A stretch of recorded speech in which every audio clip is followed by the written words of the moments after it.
did not like disrespect at no level. But he never, he never showed me that side of him. Never. Even his mom had problems with him. He never showed me that side of him. So I could just imagine what other people saw. But he never showed me that side. He always showed me the kind side of him. But he was no joke. Because if you walking through the hallway and you clearing paths like that from girls and guys, something's going on. You know what I'm saying? But he never. He was like the gentlest person to me. He was into his shit. Let me tell you what he did. But he was slick about it, right? On Christmas, he gave me this bracelet, and I had a bracelet. So he took my bracelet. He said, "Oh, let me wear that." I had a little cheap old bracelet. He said, "Oh, let me wear that."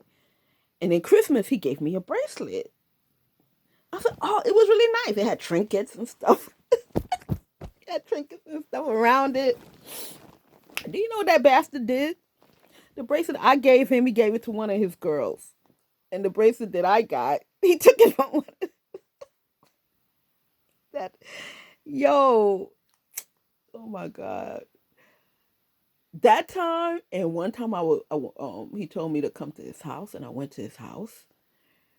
And then his next girlfriend was living next door. But she was younger. She didn't live on the block. She Something happened that she had to move off the block, but she came to visit somebody. So one time me and him walking down the street to his house, and this little girl, because she was younger than him, this little girl said, "Eduardo, let me talk to you." He said, "Wait a minute." He said, "Oh, wait right here." And he told me to sit in front of his stoop. So I'm sitting in front of his stoop, blah blah blah blah blah. I'm seeing them talking, blah blah blah blah blah. So she ain't come approach me or nothing. But the way they was talking, I knew something was up. So when he came over, I'm like, "Who's that?" He said, "Oh, this girl." Da-da-da. I'm like, "Who's that?" He said, "Oh, I just used to date her." Blah blah blah blah blah. So I think he said, "Oh, she can't get over it. She can't get something like that." So I thought it was over with. But the looks that she's giving me is like, it ain't over. So, okay, so why you got me to? So what? I was young then, So I'm saying, well, if he was her man, she would be over here. So when she didn't come over and say nothing to me, I thought he was telling the truth. I knew something was up with them, but she ain't come and confront me.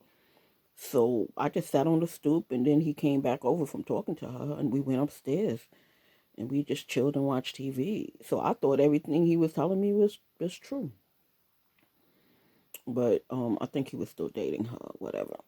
But that's it. But he never showed me the mean side. So people be like, "Well, you be talking." Never. Eduardo never showed me the bad side of him. I always saw a kind side.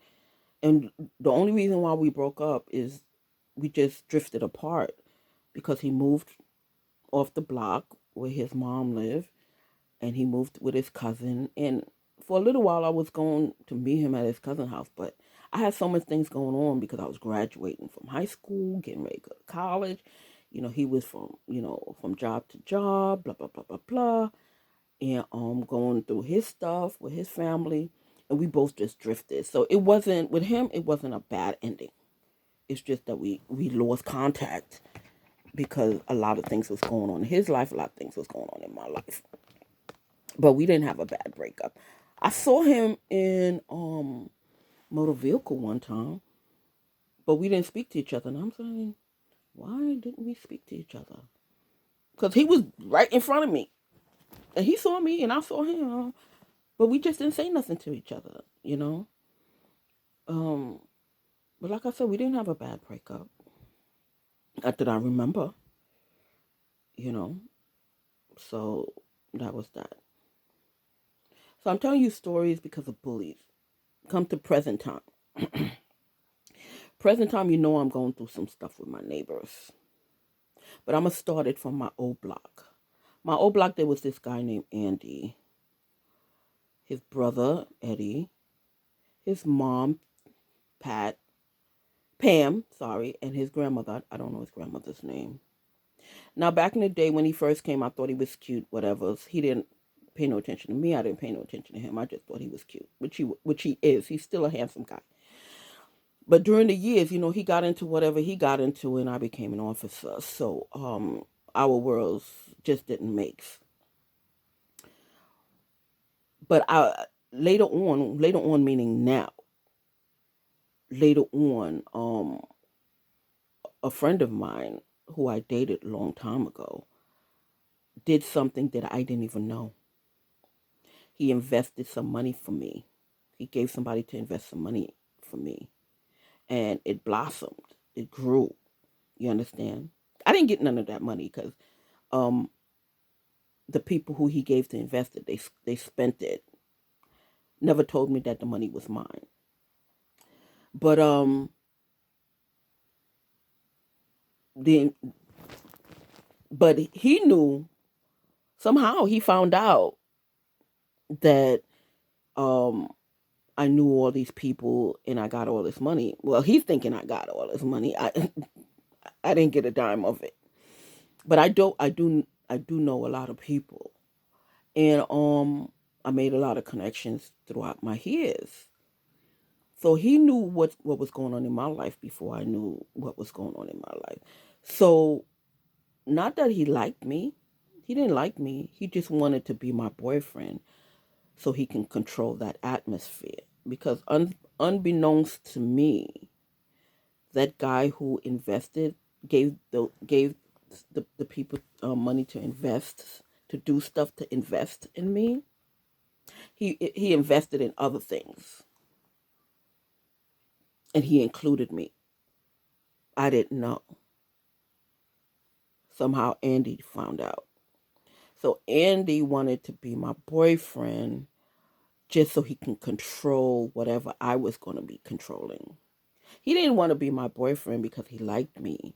He wanted to be my boyfriend because eventually, if I am with somebody, I'm not in certain life, so I'm gonna let that person take over. And he wanted to be that person. I didn't want to be his girlfriend.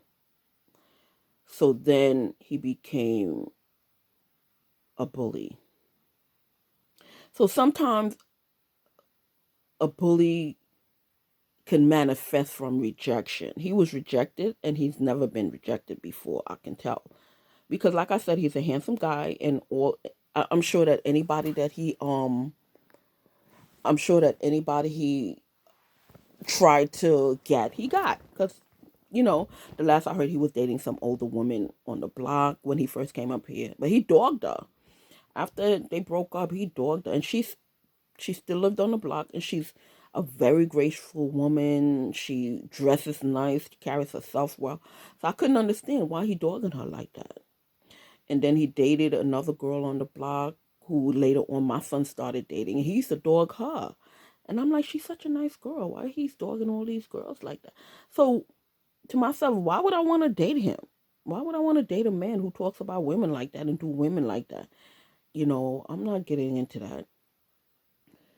So Andy couldn't take rejection. So Andy came after me with a vengeance. So Andy found out about my job. Oh, I started dating this guy, this Indian guy, and he got jealous of that. So he sent one of the girls on the block after him. So happened she was my neighbor. So she went after him, and they started having a friendship. But he told me, he said, "Oh, I'm gonna just be smoking with Chantel, blah blah blah blah." I'm not a jealous woman, so I don't care. I'm not gonna be telling my man, "Oh, you can't have any girlfriends." So I'm like, okay, whatever. But she came after him because Andy sent her to take him away from me. The childish stuff like that. So years past, year and past, me and this girl got into it really bad, and stopped talking or whatever, and she ended up moving out of the building. But then that grudge followed till present time because he sent one of his girlfriends, which was one of my supervisors. He started dating this girl this woman on my job that was a supervisor, an officer, a captain. I was just an officer. So she never came to my post before. And that one time she came to my post, she lied on the report and said that I beat her up. Now she's walking around with slings and all that stuff in the jail because my best friend, Officer Johnson, told me. And other officers told me, yo, Gib, what you did to Franklin? I'm like, what the hell you mean? Me and her was in the office. She told me she don't want me eating on post. She grabbed my food. I tried to grab it out of her hand. She grabbed my food and she put it on the desk, examining it. And she told me go to the front. And that was it. No fight. So she lied on the report saying I was fought. She did that because she wanted me to be moved out the building. She wanted me to be moved out the building because of Rochester. One day, me and Officer Rochester noticed certain things. I was standing on the line, and this officer, very handsome, stood next to me, and we started talking, blah blah blah blah blah. Then we started, trying to hook up. Now I didn't know that him and Rochester dated. I didn't know that. So one day, so we used to just meet, whatever. And no, we never we should just meet on our lunch break or something like that, getting to know each other or whatever. So one morning, I have to say morning. So one morning, we're standing next to each other talking. So here come Officer Rochester. Now there's no room in the middle of both of us, but she made room. She plopped herself right in the middle of me and this officer. So that, me as a woman, I got the message. So that message to me was, oh, I'm talking to him, back off. Which I did. I backed off. So after that day, I didn't talk to him like that. But it wasn't, I thought it was ending right there. It didn't end for Rochester. Rochester came after me with a vengeance, even though I stopped talking to him. So one day I'm walking through the hallway, and the reason why I bring her up, because she's connected in the jails, because her family is captains and depths. That's Deb Johnson. So and Captain Lester, they family. I didn't know that. Then I found out later. But you can tell, same body type, everything, same traits. So I found out later that Rochester is family with Captain Lester, who was my direct captain. Every day I would see her. She would come to my post. She was my direct captain. And Deb Johnson. So Deb Johnson started pulling me off post. She started sending me elsewhere, blah, blah, blah. And I couldn't understand why. So one day I'm walking through the hallway and I hear this officer talking. And she called out Rochester's name. She said, I don't know why this fucking bitch won't leave me alone. Me and the guy don't even date, and she keep coming after me. So she was just going after any girl that he was talking to. She did, but he was trying to say, listen, me and you talked, and that was it. No, they had sex, because I saw him many times go to the hotel or whatever. She made it a point to let me know that they getting ready to go to the hotel. Because after that incident, like a month or something later, we all coming off post. They called me and stuck me that day. And all three of us was walking out waiting for the bus. She had her little care package in her bag with her clothes. So she made her clothes hang out the bag to let me know she got to change her clothes and they getting ready to go do the do. I'm like, do you, girl, do you? So they went to the hotel around, up the block. She went all out her way to let me know she's still fucking this guy. So I'm like, okay, do you? What the hell you want me? I don't talk to him no more. But her thing was she wanted to talk to everybody. So when I heard that other officer complaining that, Rochester's coming after her too, I said, oh, so this is what she does. It's not that, she's real serious with the guy or whatever. She just don't want no other woman to talk to no other guy in the jail. That if we find cute, or if he find that us cute or whatever. So anyway, she was after that girl too. So That's when I found out I wasn't alone, So like I said, I thought it was over, but she would call my post, change her voice. She would have other officers calling my post. Oh, Gibbons, you want overtime?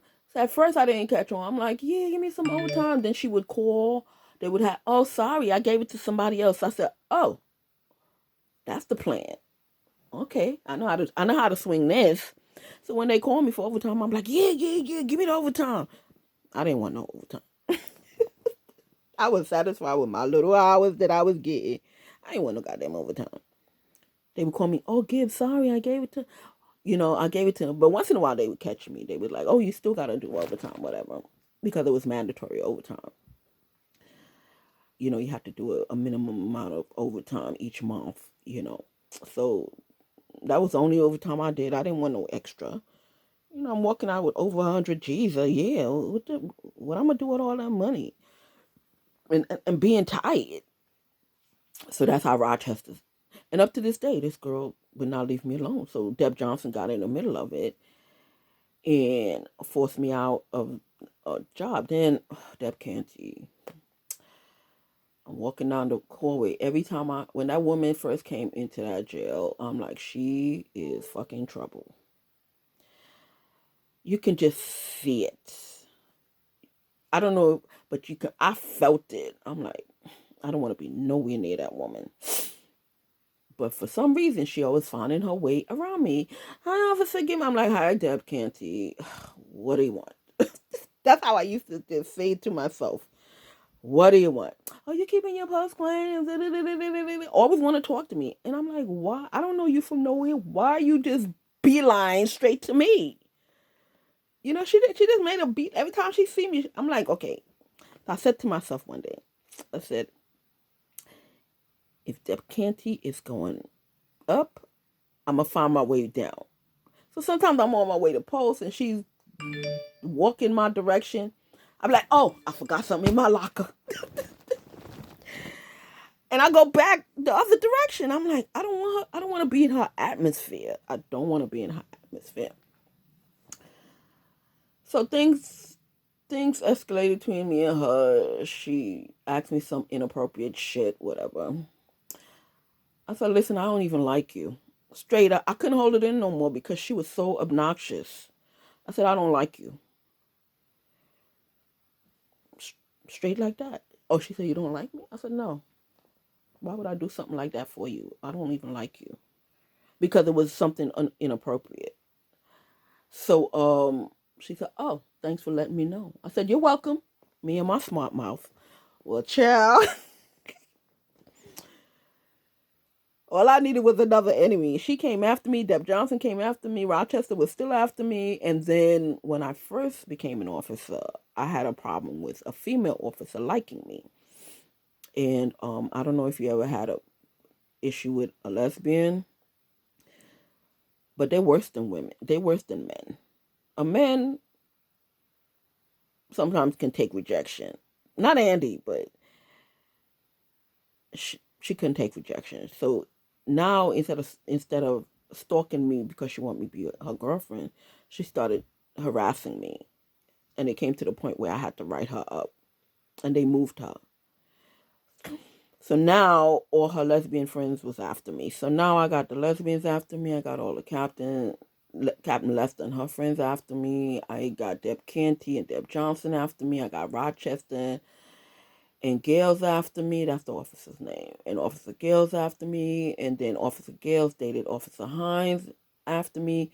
Then after they pushed me out, Officer Hines became a delegate, and then she started using her thing to keep coming after me, and but I dealt with the bullies, and I'm still dealing with the bullies. So now I moved off my old block where Andy was, and I bought a house, whatever. And my son was like, "Ma, all my friends, they worried about you." I was like, "No, I don't want nobody to know where I live. I'm comfortable where I'm at because I loved my block and I loved my house." So then my son and Andy's brother are best friends. So my son said, "Ma, can I invite Eddie to, your barbecue. They just worried. I'm like, they're not worried. They're just trying to find out where I moved. So anyway, they found out where I moved to, and lo and behold, Andy did too, because Eddie is Andy's brother. You would not know they brothers because he's dark, Andy's light. So but they brothers, and the bullshit started. So Andy got to know these people around here, and then we started getting into it. So here comes this lady. I'm not gonna give her thing. This woman, every time this woman looks at me, you know what I get from that? I get from that she thinks that she has the right to do what she does to me by spamming my phone to find out what I'm doing, to trying to break up my business, to trying to come in my house when I'm not here. She has no remorse. And I look at that and I'm like, this bitch has always been a bully. Because the way she looks at me, she thinks she has all right to invade on somebody's privacy. And she thinks she has all rights to know what that person is doing 24 hours a day. Yeah. It's not like, okay, you and this person had a fallout and you go about your life and she go about her life. No. This woman feels that she is entitled to do what she does. Because she made some false allegation that I said something to her daughter, but she was threatening my thing, because when me and her used to talk, she asked me where did I live. I told her I live blocks from where I do live, because I don't tell people where I came from, because you never know who they're gonna be later on. So I never told her exactly my block. I just said I live on Flatbush, blah blah blah. That's it. And I gave her a wrong block. Don't you know? One day somebody on my block told me that they saw this girl, her daughter. How did you find out where I live? How did you find out where I live exactly? How did I live exactly? Because I never told you where I lived. So it's either one or two ways that you was investigating, or she stole my mail, because my son would bring my mail to me from my old apartment. And because I let my son stay there, and then I would be going there sometimes, spend a weekend or something when I feel like getting away from over here. So so I lived in both places. So sometimes I would forget my mail and my son would bring it, because I used to do like week here, weekend over there, or weekend over there, over here. I used to go back and forth because I couldn't, I couldn't vibe the block yet. So I still was in between. So I would live in both places. So I said she probably had to go through my mail and find out my old address. So I accused her of breaking into my house one time, because I used to get a lot of packages. And she always called me, "Oh, Rhonda, your bill, your packages are out there." That I said, "Oh, thank you." So one day, while I started the B&B, I said, "Well, I don't really have nothing to steal in here, because if I'm renting it, I don't really have anything to steal in here. I didn't bring any of my prized possessions here. So everything in here is brand new. I didn't even take out the furniture. I left the furniture in my old apartment. So everything in here is brand new, and I don't have anything of importance in here." So I gave her the combination to the front door, because that's what I do to the clients when they come for the B&B. So I said, "Oh, it's no harm." So I said, "Okay, um, if you walk by and there's packages and it bothers you, whatever you think somebody's gonna take it, here's the code." So I made up a code for her. I put it on the door, and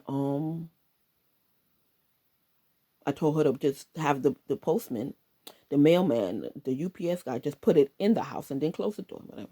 So anyway, she, I forgot that she's real close to her kids, so she gave the she gave the code to her children, and her children started coming over here. So I had Game Boy and everything, for the people. Then I have TVs all over the place. So do you know that when I left my house, they was coming in my house and not telling me? So one time somebody else told me, because you never know who knows who or who likes who. So somebody told me, "Oh, I be seeing so and so in your house." I said, "Okay, thank you." So I approached her and I said, I heard your daughter was in my house. Oh, my fucking daughter, and she just went off. So me as a parent, I mean, I wasn't really thinking nothing of it because nothing was really missing at the time. But when I come in my house, I just know certain things wasn't in order because I know how I leave my house. So if somebody would approach me, especially somebody who considered you a friend at the time, if somebody approached me and say, "Well, I saw your son in the house, blah blah blah blah blah. Please don't let it happen again. They're welcome to come when I'm home because I got my sauna and everything like that." So I would have let her do it. I mean, we wasn't but she broke, and ever since then I'm like, okay, don't come back in my house. So I changed the code. But somehow she still was getting in my house. And she lied to the police saying, oh, she still had the code on the thing. No, I changed the code. I changed the code on the house. So you was doing something out of the ordinary to still get back in my house. And now she thinks it's cute now. So when I leave the block, her and her family come in my house. So then she started getting devious. She started inviting her friends and her kids and the neighbors. So that's how it blew out of proportion. On one simple thing, I asked her to stop her children from coming in my house. And all she had to do is say, okay, I'll talk to them. I didn't accuse them of stealing nothing because at the time I didn't see nothing missing. So for her to react like that, I couldn't understand why. So now me and her is in a big blow up, back and forth, this and that. So it came to the point where she wouldn't stop, and then she started inviting people, and I was going out my wits' mind. So I called I called the city. She was a teacher. I called the city, made a complaint. The city said, well, you got to call the teachers union, blah, blah, blah, blah, blah. You got to call teachers association, blah. So I had to do all that. So eventually she lost her job because what happened was um, for years they was investigating because this went on for years. She didn't just overnight lose her job, no. She was going back and forth to court and she told them, oh, she's lying, whatever. But I guess when you work for the city, let me tell you how the city works. And somebody made a complaint. This is how it's supposed to work. When you work for the city of whatever state that you're in, and they're supposed to investigate it. If they know you really well, they take your word for the first time.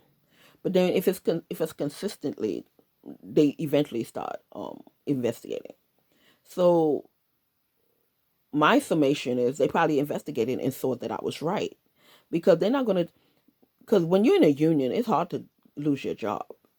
So my summation is they was doing a long investigation and found out that I was right, and they fired her. But it wasn't just on that. She got arrested for something, and then she's a teacher. So whatever she got arrested for was not in line with being a teacher. So now you got two strikes against you. And I guess the third one was, I guess when the union was trying to help her out or whatever, she lied, and then eventually she lost her job. So now she's even more madder. So instead of her backing up and realizing that she did it on her own, she wants to blame me for losing her job. No, don't blame me, because before I complain to your job, I complain to you, because this has been going on for years. I've been asking you and your family to stop doing what you're doing. It came to the point where she's putting animals in my house so I can come in and get bitten. and she's stealing my stuff. She's doing this. She went into my bank account. She was doing the most, and she's still doing the most. So instead of her saying, well, yeah, she made me lose my job, but it's not just her fault. She wants to blame everything on me. So she even becomes more of a tyrant. So she is recruiting anybody around here and everywhere to help her out. So my next door neighbor used to mess up my cards. So eventually I had to tell somebody, so I guess somebody spoke to him. I'm not saying that he doesn't. Yeah, this man, Mr. Hutchinson, he's a USP worker. He also lost his job because I had to make a complaint because with her, um, they became best friends and lovers or whatever, and he started harassing me. And he's a mechanic on the side, so he started messing up my car. This man went into my car and took out everything out of my car. The car that I bought is not the car that I have. My car was a brand new car. He just totally, so he lost his job and his house. And this took 4 years for him to lose his house and his car. She lost her house and her job too. She still comes back and forth to make it look like she still live here, but the city periodically comes by to make sure nobody's in the house. And after after the city closes down, which is like 7 o'clock, her and her family comes back to the house and sleeps. But all this time you had a job, you could have found an apartment a long time ago. Because eventually they're gonna come and do something with that house. So where you gonna go? So you're not gonna make no plans? You're gonna keep coming back and making it look like you still live there? They don't live there. They just come and back and forth to make it look like, because it's too embarrassing to think. So now he wants to blame me. She wants to blame me. So what I'm supposed to do? Let people just walk in and out my house? So now me and this guy live next door to each other. She lives across the street. You know what he did? He broke into my, every time I leave, he would break into my house and do something with my electricity because he didn't want to pay electric bill. So he connected my electricity with his so he can have free electricity. So ladies and gentlemen out there, if your if your light bill or gas bill suddenly spikes, have it checked out. Have it checked out because one of your neighbors is siphoning, that's called siphoning your electricity. They are not, their house is now connected to your house. But when I bought the house, it was like that. The plumbing was like that, electricity was like that. So they was getting over anyway. But they still had a little separate, but now my house, his